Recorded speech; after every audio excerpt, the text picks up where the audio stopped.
Imagine being lost in the open ocean, frantically bailing water out of a sinking raft, which refills exactly as fast as you empty it.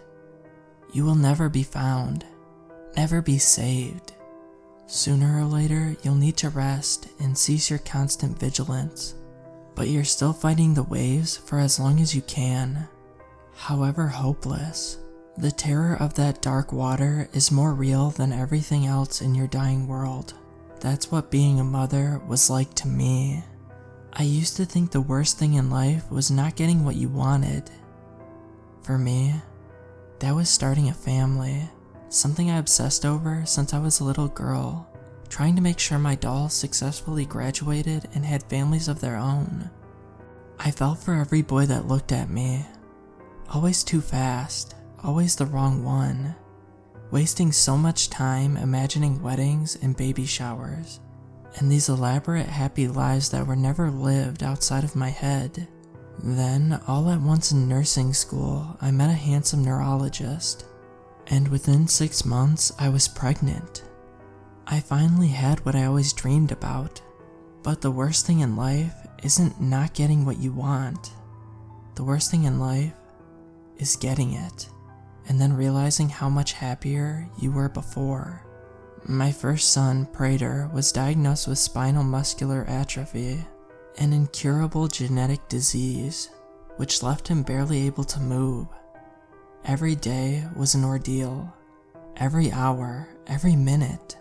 Constant paranoia that his feeble lungs would give up, or he would just choke on his own vomit and be too weak to struggle free. I had to drop out of nursing school, but my husband Jeffrey took good care of me, leaving me to take care of the child. My husband switched focus with his work, moving into research designed to strengthen motor neurons and protect them from SMA. It was an impossible dream though. There was a range of potential treatments, but they were years away from even reaching human trials. I begged Jeffrey to sneak some experimental medication home anyway, but Prater was so weak that the injections would doubtlessly kill him long before the correct treatment and dosage was discerned. It wasn't my decision to have another child. I didn't think I could bear going through something like this again, but Jeffrey insisted. This can't be the end of your dream, he told me. This can't be the rest of your life. It wasn't until after I was pregnant again that he let his ulterior motive slip. It was the middle of the night, and I'd just gotten back in bed after checking on Prater. I don't think Jeffrey was even fully awake, but he nestled in close to me and whispered, "When the new kid is born, he'll be healthy enough to test the treatments on. We'll find something that works, and everything will be okay." I didn't sleep for the rest of the night. I don't know whether it was fear or excitement, but I was so desperate that the two were beginning to taste the same. When my second healthy baby was born, I didn't give him a name. I just wrote X on the form. Jeffrey said it would be easier that way.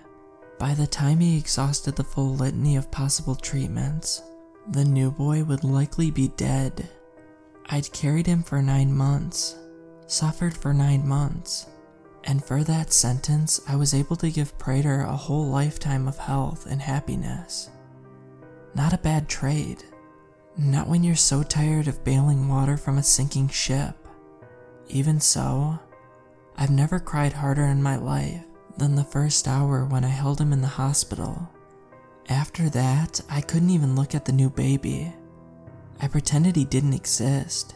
Jeffrey took a sabbatical from work so he could continue his research from home.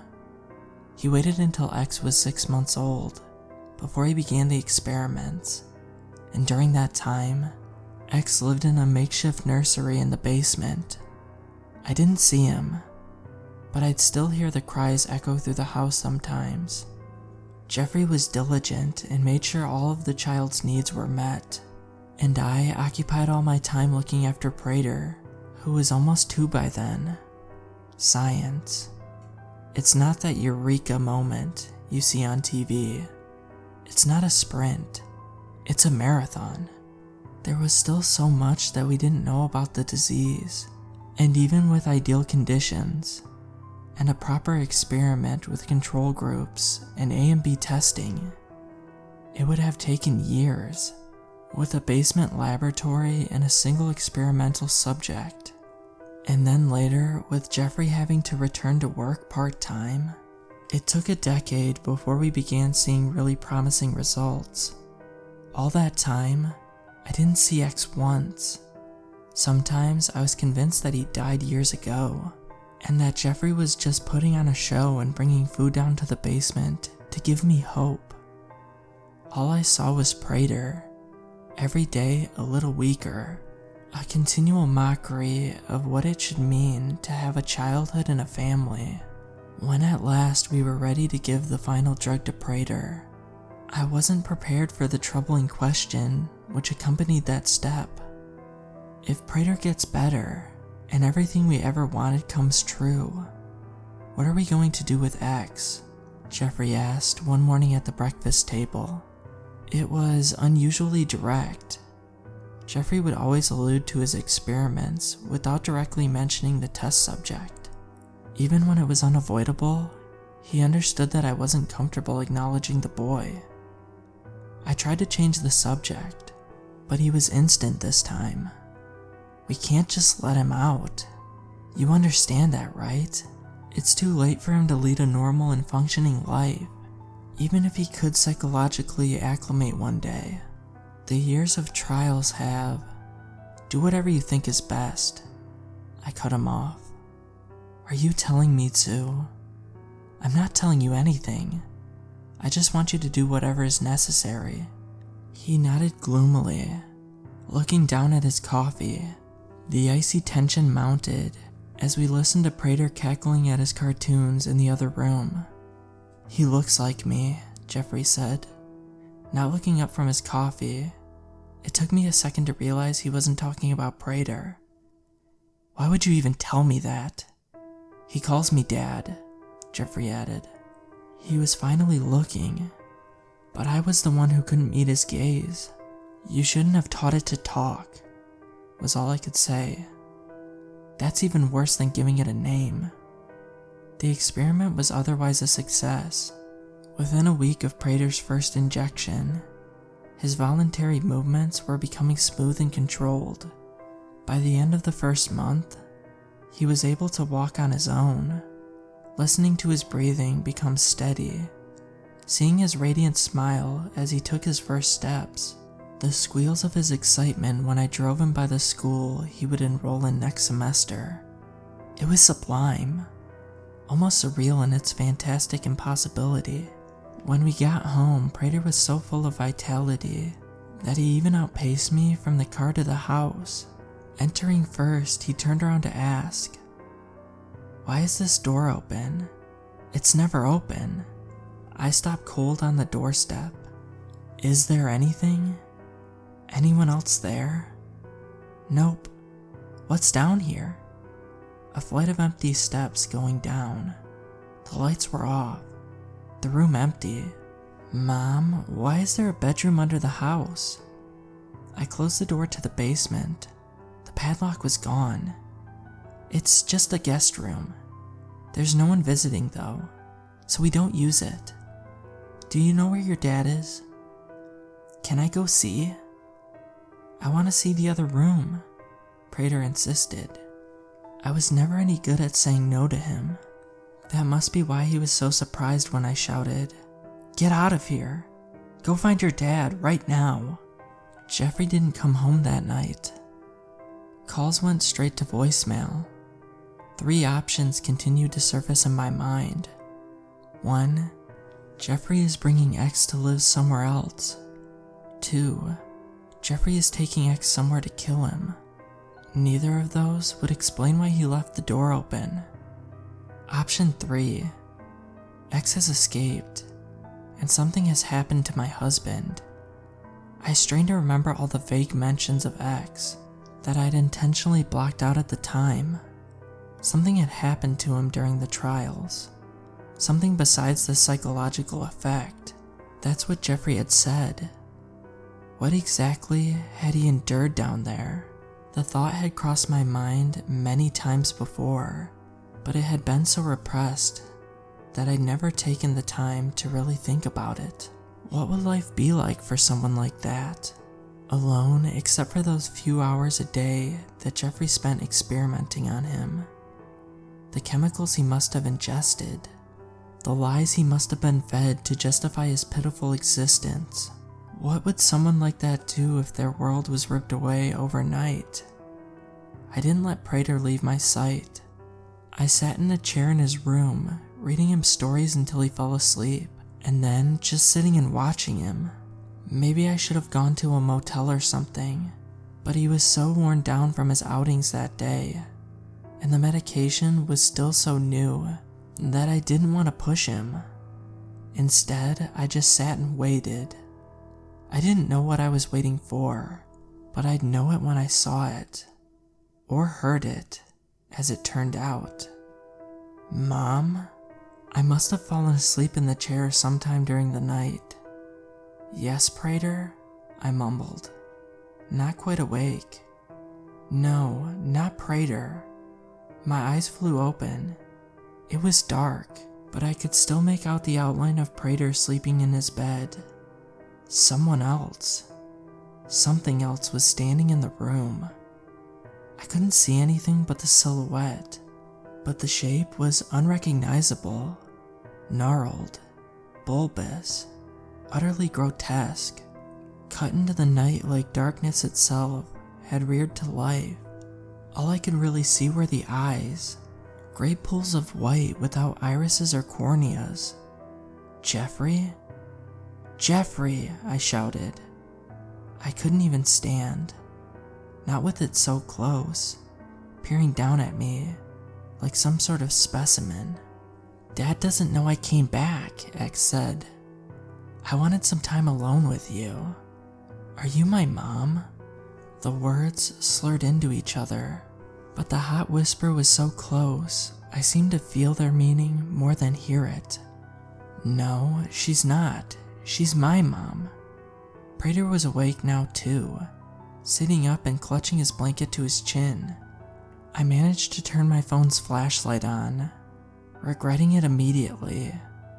X's face was devastated with ruptured boils and deep-pitted lines. His features sloped jaggedly towards the left, as though he'd suffered multiple strokes, his pale eyes twisting in agony at the sudden light. In his hand, he held a syringe filled with thick black syrup. It wasn't Prater's medicine. Turn it off. Turn it off, X shrieked, blindly swiping the syringe through the air. I jumped out of the chair and toppled it, brandishing my light like a weapon. Prater, follow me, I shouted. My son began to clamber out of bed, but he was still too weak. He was shaking so badly that he fell straight onto the floor in a crumpled heap. The light burns, turn it off, Mom. Mom. That word was a dagger. I kept the light on X's face while I made my way around the edge of the room to where Prater fell. I fumbled the phone while trying to lift him off of the ground. The light veered away from X's face. I could feel him charging towards me through the sudden dark, but I had Prater around my shoulders now. I was running, flinging myself down the familiar hallways of my house, which shadows had twisted into an alien nightmare. I could hear X limping and lurching behind me, pursuing with incredible haste despite his disfigurement. The basement, it was the only safe place I could think of. I leapt headfirst towards the stairwell, grabbing the door and slamming it behind me. I put my back against the smooth metal, feeling it vibrate as X slammed into the door again and again from the other side. The force of the impacts, it was like trying to stop a car. My bones were rattling against each other in harmony with the blows. Human tissue should pulverize under impact like that, if X was even human anymore. Honey, are you in there? It was Jeffrey, somewhere above. Help us, we're in the basement. X is trying to kill us. Shouting, running, a high-pitched scream, so pitiful and desperate that it still felt like my whole body was vibrating, even while the door stood still. Then, a gunshot, and everything went quiet.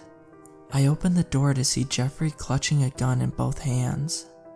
X was kneeling on the ground before him, those pale eyes lancing through my body. Now that they were side by side, even the savage snarl further torturing the boy's face couldn't disguise how closely X resembled his father. The boy was already fading into the shadows, vanishing almost immediately except for the white orbs which lingered in accusation. I held my breath, waiting for Jeffrey to take the killing shot. It never came. X was gone. I was still holding my breath when Jeffrey came down the stairs and hugged me, then hugging Prater. I shook so badly that I couldn't even form words, but Jeffrey did the talking for me. "I'm so sorry, honey. I never would have let him out if I thought," but the words were all rushing together, and I couldn't make sense of them anymore, especially when he flipped on the light switch, and I saw the basement for the first time. The laboratory section was much smaller than I expected. It was just a computer and a locked glass case full of chemicals. The rest of the space looked like you would expect a boy's room to be. There were toys all over the floor, and a TV in the corner. There were cartoon posters on the wall, a shelf full of books, and even a nightstand and a framed picture on it. I was in the picture, holding X for the first and last time in the hospital room. Next to it was a stack of drawings, all of me, all so young and beautiful, so much better than I really was. "I just don't understand why he would try to hurt you. He talked about you all the time," Jeffrey said. "He always wanted to meet you, but I guess he was just too far gone. The syringe." Jeffrey's face grew tighter. "Let's all go back upstairs. Prater shouldn't see this. I need to know what was in the syringe." But the look he gave me told me everything I needed to know. X was still trying to help, even after all this time. And the look Prater gave me, I think he understood that too. Now that the secret is out, I don't think he'll ever be able to love me like he used to. Not like X loved me anyway. My husband and I created a monster and set it loose upon the world. But it isn't X. We're the only monsters here.